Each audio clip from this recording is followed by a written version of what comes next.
Thank you so much. That was wonderful. Nothing's going to change my world except the awareness that everything's going to keep changing except that which we truly are. Duh. That which we truly are cannot be harmed or touched by this world. We're in a series of talks on the sermon on the amount of energy you're willing to put into these teachings. And we're on the mountaintop now. Just as Moses lifted up the serpent in the wilderness, the kundal, the kundalini, the mana, the prana, the chi, he comes down and delivers what? The 10 Commandments to the people from an elevated state of consciousness. So Jesus is doing the same thing in the Bible on the Sermon on the Mount. He's on a mountaintop, and he's giving us the Christ Buddha nature teachings. He's telling us about our nature, and he's using symbols that were very clear to people of those times, but fit perfectly for today, too. He starts off by saying, you are the salt of the earth. But if its salt has lost its taste, how shall its saltiness be restored? It is no longer good for anything, but to be thrown down and trodden underfoot by men. You are also the light of the world. A city on a hill cannot be hid, nor do men light a lamp and put it under a bushel, but on a stand, and it gives light to all of the house. Let your light so shine before all beings, that they may see your good works and give glory to your Father, Mother God, which art within you. You are the salt of the earth. You are the light of the world. Two great analogies, two great teachings saying exactly the same thing. You are the salt of the earth. When he was speaking, back in the times when they walked through the desert, back in Jesus' time, Oriental people walked through the desert, salt was this incredible commodity. And everybody had a bit of rock salt they carried with them in their pocket. And when it would get dehydrated, it would be a life-living substance that they could lick. And if you offered your salt to somebody else, it was a supreme gift that you're giving somebody else. In fact, when the Roman soldiers got paid, they got paid in salt. It was worth more than gold to people. You are the salt of the earth. Do you feel that? And everything you give your essence and energy to, salt shaker, becomes the very thing that enhances the flavor of the life all around you. The beauty of salt lies not in what it can become, but in what it already is. Hint, hint. Not in what it can become, but in what it already is. You are here to express your unique saltiness in the world. Lesson summation point number 1. We are the salt of the earth. And just as salt enhances the flavor of everything to which it's added, so does our spiritual nature enhance the essential flavor of our human experience. When we are in touch with who we really are, life becomes richer and tangier and tastier. You are the salt of the earth, and you're here to express your saltiness to the world. Being spiritual does not mean you lose your individual, unique saltiness. It also says you are the light of the world. Don't hide your light under a bushel. Marianne Williamson said, it's not our light that we're afraid of. It's not our fear we're afraid of. It's the light that we're afraid of. We are meant to shine our light right into this world. That's what we're here for. Am I too loud, do you think? Am I echoing a little bit? I think I am just a little bit. You are the light of the world. You're here to do what? Let your light shine. Don't hide it under a bushel, but let it shine. You are the salt of the earth. Share your individual, unique saltiness with everyone you meet and greet every day. That essence, that salt, that light is what you are. And every time your light shines, because you are that light, it shines on your thoughts and your words and your deeds and your habit patterns, which then becomes reflected in the movie screen of your life starring you. You are starring and directing and acting in and producing and meant to edit the life that you're living. God gave us that light essence. Doesn't judge what we choose to do with that and how we choose to express it. That is our free will choice of how we choose to let our light shine. What we choose to enhance with the flavor of our own saltiness is up to us. No one judges that. That's our choice. However, if you don't like the current movie you're starring in, it better be up to you to make some changes, right? And not wait for some God to come down from heaven to change the movie that's being produced, directed, and starred in by you, because you are the light of the world. At some point, we have to decide when we want to make some changes on the stage of our life. I've been watching lots of Netflix since Maureen has been gone. I've actually been away by myself for a week, and I really like me. I've learned to really appreciate that I can eat when I want to. I can eat what I want to. I can have a second one or not have a second one. I can have breakfast at lunch and lunch at dinner or not eat anything at all. I can do whatever I want. It's been kind of nice to star and direct and edit my own life, have no one editing it for me. She's coming home and I miss her. But I have enjoyed being the star role in my own movie of being by myself. There's nothing wrong with that. You all know what I'm talking about. And I've been watching lots of movies on Netflix. And one of the ones I watched was on Woody Allen. It's Woody Allen's documentary, part 1 and part 2. And it's about his life. How many here are Woody Allen fans? How many here like Woody Allen? You either do or you don't. But I've always really loved him. And in this movie, he's 70 plus years old now, right now. He allows the camera, like this camera, to follow him around. He's a very private guy, and he's really absolutely shy. For some reason, he decided it was time to open himself up to the world. And he said, it's very interesting to me. I've made 40 pictures, one picture every year, for every year that he's been writing and producing and directing his own movies. And he said, my movies are nothing more but nothing less than an outer reflection of my own inner state of mind. My movies, your movie, the movie of your life, is nothing more or less than an outer reflection of your own inner state of mind. Hello.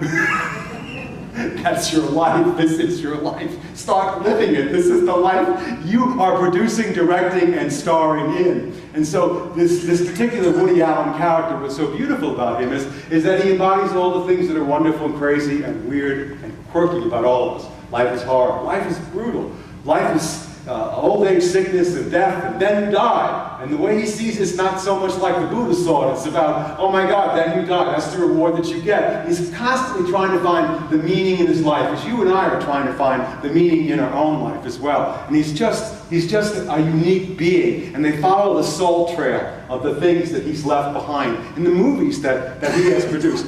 He writes all of his incredibly amazing movies on a 40-year-old typewriter he bought for 30 bucks 25, 30 years ago. He still types it out. Bump, bump, bump, bump, bump, types it. And then the guy says to him, but Woody, what do you do for pasting and when you need to cut and clip and paste? He goes, I take a pair of scissors, I cut, I get some Scotch tape, and I tape. It's not hard. But what about all the great ideas you get from movies? Where's your hard drive to store the ideas that you get? Don't you forget? He goes, my hard drive is right under my bed. And he pulls up his bed sheet, and underneath his bed, he's got all these 100 ideas for new movies, all underneath his bed, all on little pieces of paper. Do you see, your unique saltiness, my friends, is your gift to share. And the way I do it is not the way that you're supposed to do it. It's the way each one of us is uniquely meant to share our gift with the world. In the movie Manhattan, he was writing a love story about how much he loves the city of Manhattan. He really does love it. And he didn't turn out the way he wanted to. It didn't reflect the flavor of what he wanted to do. So the night of the Academy Awards on a Monday night, he didn't go to one because he didn't think the movie would win anything, and he didn't think the movie was that good. He went instead to go play jazz on Monday night with his famous jazz group in New York, and he plays the clarinet. He's a master clarinet player. And then in the morning, he gets his newspaper and his coffee like he's been doing for 50 years. And he opens up the newspaper and the headline says, Woody Allen film Manhattan wins 4 Academy Awards. He says, I didn't even like the movie. Oh well, I'm glad somebody did. He never cared what other people think. He never read any reviews about his movie. His movies didn't care whether you liked it or not. He's doing them because that's what his life is telling him to do. He's living his life the way it is, on his take on how things are. That's a hint for you and I. To stop reading the review of other people and what they think about you, and start being the light of the world. Start letting your own unique saltiness shine forth through your thoughts, your words, and your deeds, and your habit patterns. Stop living a tentative life. Live the life you're meant to live. And he said after he got done with Manhattan, he decided, well, since that movie went so well, and it probably is going to make a lot of money, and he never did any pictures for money. He decided this next, he made money, but he never did it because of money. I'm going to make my next picture on something I want to do, and I don't care if it makes money or not. I'm just going to do it, and I'm going to do it for free. And so he does a movie on the meaning of life. I forget what it was called. It was a total flop in the box office. But he loved it, and in it, it's quintessential Woody Allen. He's trying to find meaning in his life. And Les, his standing in this big field, and these Martians have landed. And then Woody's, Woody with his hair's out like this, and he's going, what is the meaning of life? Tell me what the meaning of life is. Am I supposed to be a comedian? Maybe I should be a missionary. Maybe I should help blind people. What should I do with my life? And the beings, and I can't do their accent well, but everybody sounds like a Jewish New Yorker in Woody Allen. Even the space beings from Mars sound like they're from New York. Woody, you're not a Superman. You're Woody Allen. You're a comedian. You're a comedian. If you want to help the world, tell funnier jokes. That's what you're here to do. That's what your purpose is. To be the light of the world. To share your own unique gift with the world. Shine forth brightly the thing that you're doing. The great thing that you're doing is in being yourself. Be a good servant while you're in the military. Do what you can do to offer this country the gift of the teachings that you're going to bring to that moment. Be that midwife you're meant to be. Be that person who maybe has an illness going on. Bring your light into that. That's the unique thing that you are to share. That is your saltiness. You may not be able to do great things, but you can do small things with great love, Mother Teresa said. That is what we're here to do, to live our life that way. Not from the outside in, but from the inside out. That's why we're here. So at the end of this movie, the second part 2, Woody's sort of lying on the couch, and he's 70 years old now. And he's saying, everything I've aspired to do in my life, I've gotten to do. I wanted to be a writer, and I got to be a writer. I wanted to be a comedian, and I got to be a comedian. I wanted to be a producer and a director, and I got to be a producer and director. I wanted to play my clarinet with some of the finest musicians in all of New Orleans, and I've gotten to do that several times over. I wanted to appear in a concert at Carnegie Hall. I got to do that. I have gotten to do everything I've aspired to. I've gotten. Here's Woody Allen, quintessential Woody Allen. He's going, with everything that I've done, it still feels like I missed something. I still feel like, and I can't use the word he used, I still feel like I messed up. I still feel like I haven't gotten it. Do you see? Because the thing is, when your inner life is not developed, it doesn't matter what's going on in your outer life.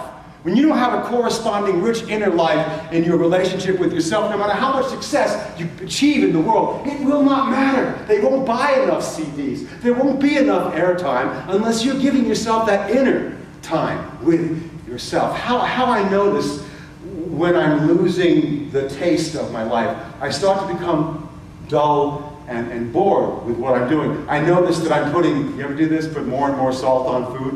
And the more you put on, the more you put on, the more you put on, and pretty soon, whoops, there it goes on the floor. Pretty soon, you don't taste anything. I know that when I'm in that place, I'm trying to feed my saltiness from the outside in, and it never, ever, ever works. I notice I'm not listening when someone's talking. I'm not present with someone while they're in the room. And that's why I know I need to do my inner work and allow my own saltiness that's generated from within me to begin to shine forth again, and nothing in the outer will ever be enough. So I'm watching another movie, excuse me, but I have time off and I can do this now. It's my last night. And I watched another great movie, another movie that was a flop financially, with Eddie Murphy. Anybody ever see The Holy Man with Eddie Murphy? Oh, that's a wonderful movie. He did it years ago. It didn't make a dime or a nickel, but I thought it was the best thing he ever did. And in it, he plays the role as you are, of a holy man, a holy being on the planet. And he comes and brings that perspective. And he ends up through a series of mini miracles getting on the shopping channel. And why I know about the shopping channel is my dad, particularly in the last 5 years of his life, he would sit in front of the shopping channel and watch it all day long. And he would buy expensive gold necklaces. And I'm not talking 12 karat, 14 karat, 18 karat. He had hundreds of gold necklaces in bags in his closet. And part of me just said, well, I know where that's going, right? So he's on the shopping channel. The holy man comes in on the shopping channel. He's very charismatic, and people want to buy things from him. And then he reveals later on, after he's caught the audience, he's caught their attention, he begins to teach them what's really valuable, which has nothing to do with what you buy outside of you. Nothing you can shop for. to finally feel good enough. And he begins to enter into his role, as you do in your life, as the holy man, the whole man. And he begins to walk on all these different sets. And there's one particular scene where this woman has got these suction cups stuck on her face, and she's getting electrical shocks so she can look younger. And of course, the comedy routine in that is off the charts. But more importantly, he takes the suction cups off her face. He says, "You are already beautiful. Angel dust now, just as you are. You don't need to look younger. You're beautiful. Don't you know it? That beauty's inside of you." And you can just feel the audience, everyone watching. They're getting it. And he gets up and he goes to all the particular sets on the shopping network. And he dismantles their belief that something outwardly is going to fill them up inwardly. And then he does this amazing scene, because now the camera's following him. They're following him now. He goes, "I want you to come with me now. I want you to come with me. I want us to go outside for a moment. Come with me." And the camera's following him. And he goes, "You know what? You get 75 years here. That's all you get. Maybe 80, maybe 85. That's all you're going to get. What are you doing with your time? Are you wasting it? Are you spending time being in fear? Are you being magnificent and holy and beautiful? Are you loving yourself? Are you taking care of your family? Are you living the life you're meant to have now? Are you waiting for it to happen? Are you still shopping for it? No, follow me. I've got a secret for you." He takes them outside, and now all the hundreds of cameras that are all over the world are watching the shopping channel. And he goes, "I want you to walk outside." He walks outside to a piece of grass in the front yard. You remember this thing? And he goes, "I want you to take a moment," and it's so beautiful because people are standing on football fields and gardens, they're standing in Central Park, they're standing in front of their apartment complex. And he says, "I want you to look. I want you to look at the grass beneath your feet. I want you to look at it." Everybody's standing down, looking at the grass, because when a holy presence speaks and you feel it, everyone responds to it. And part of you knows this is true already. And he says, "I want you to bend down on your knees, and I want you just to put your hands on the earth. I want you to smell the grass. And I want you to kiss the earth." And all these people are doing this now. The producers, the directors, and the folks who want to make money from all this are completely freaking out. They're going, "Find something to sell. Find something to sell. Give them something in this moment that they'll remember this moment for. Give them a product." And so they go out and they find 20,000 welcome mats that they've got of grass. And they switch over to this other guy who says, "Do you want to remember this wonderful moment of smelling the grass? Here is the grass, and you can take it home and you'll remember this moment." And within 5 minutes, 20,000 of the grass mats are sold. Do you feel it now? This is what we try to do with our own life. We try to capture the moment. "Oh, I've got it. No, I want it. If I just get another necklace, if I just get another tattoo, if I just sell another series of this or that, then I'll remember this moment forever." And the truth is, you can't do it that way. You have to keep returning back to the present moment over and over and over again. Every day, bow down, touch the earth, and be grateful. That's the saltiness expressing from you. That's the light in you that you keep bringing yourself back to over and over again. So I'll stop screaming.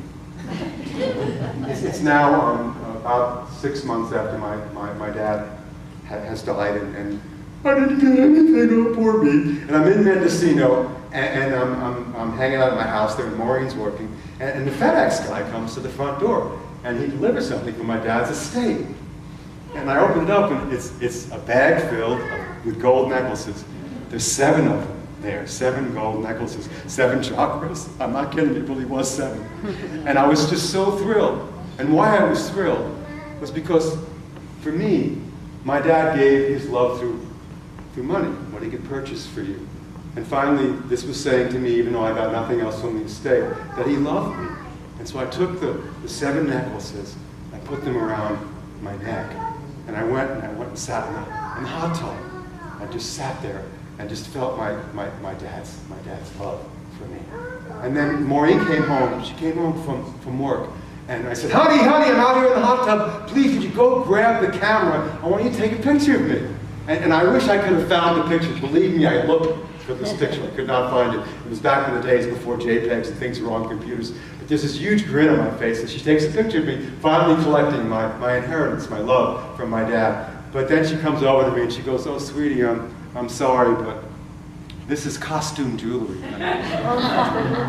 this is not real gold. And I said, no, what do you mean it's not real gold? It's got to be real gold. She's going, honey, it's wearing off on your chest. It's not real gold. And she goes, where was the envelope that this thing came in? And I showed her the FedEx thing, and it said, declared value, 0. And so I really cried.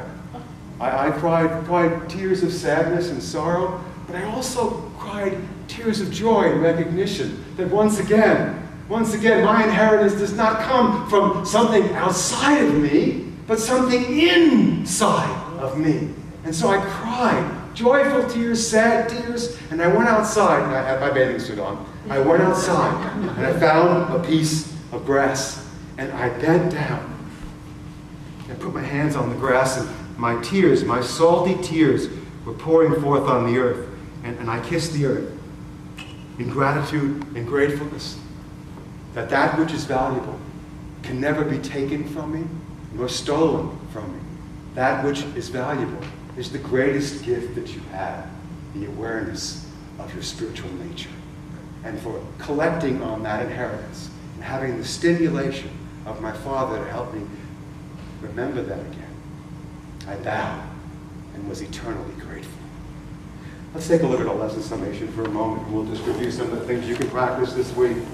The first point says this: we are the salt of the earth. And just as salt enhances the flavor of everything to which it's added, so does our spiritual nature enhance the essential flavors of our human experience. When we are in touch with who we really are, life becomes richer and tangier and tastier, just because we're expressing who we are. We are the light of the world. You and I, all of us, are writing, producing, directing, and starring in the movie of our lives. As the light within us passes through our thoughts, our words, and our deeds, it produces the action that happens on the screen of our life. We're here to no longer be someone who watches our life, but enters into it fully and allows our light and our salty essence to shine so we can give our gifts to the world. That's why we're here. Let's take a moment to close our eyes and embody some of the things we've talked about today. I am the light of the world. Say that with me. I am the light of the world. I am the salt of the earth. I am the salt of the earth. I'm directing and starring and producing and editing this life called my story. Through all the events and discoveries of this day, I will remember to pause, to feel the earth beneath my feet, to feel the light, the sun on my back, to feel the air blowing around me, to feel from my very core the light of the world that I am. And I will let my light shine forth without fear, without hesitation, as love, appreciation, and guidance. I am the light of the world. My saltiness is the exact thing the world needs to enhance the flavor of the great oneness that's happening all over our planet. Sweet ones, remember to take time to step into your life, to look down and feel the grass beneath your feet. Be grateful for this amazing life, these wonderful teachings, and for another human embodiment to awaken to who we are. For this we give thanks. Amen. Our women, as we bless our children. So be it. Now go live it. Yes.